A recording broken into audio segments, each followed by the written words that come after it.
Ақырын жүріп анықпас, еңбегің кетпес далаға, ұстаздық еткен жалықпас, үйретуден балаға. Мен Омербаева Майгүл Рымбековна, Қарағанды қаласы номері 14 мектеп гимназиясының бастауыш сынып мұғалімі. Педагогикалық еңбегімді Қарағанды облысы Қарқаралы ауданы Қарағайлы кентінің номері 16 орта мектебінен бастадым. Басты мақсатым тәрбие мен білім берудегі елдің ертеңі болатын, білімді де саналы, тәрбиелі де адамгершілігі мол тұлға тәрбиелеу. Өзіндік білім жетілдіру тақырыбым ақпараттық коммуникативтік технология арқылы бастауыш сынып оқушыларының танымдық қызығушылықтарын арттыру. Қызығы мен жауапкершілігі мол, бастауыш сынып жетекшілігімен қоса, бастауыш әдістемелік бірлестігінің қызметін атқарудамын.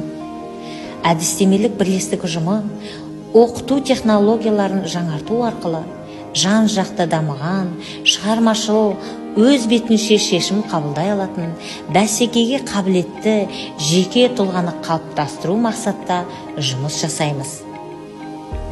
Оқушыларды шығармашылыққа баулу, шәкірт бойындағы қабілет көзін ашып, тілін байтуға қиялын ұштау. Оқушыларымызбен бірнеше облыстық, қалалық, республикалық байқауларға қатысып, жүлделі орындарға ие болудамыз. Оқушының жетістігі мұғалімнің жетістігі, ал мұғалімнің жетістігі жаңа әдіс тәсілдерді тиімді қолдануында.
Ұстаздық ұлы іс деп кемеңгер жазушымыз Мұхтар Әуезов айтқандай, бұған лайық болу үлкен абырой, басты борышым деп есептеймін.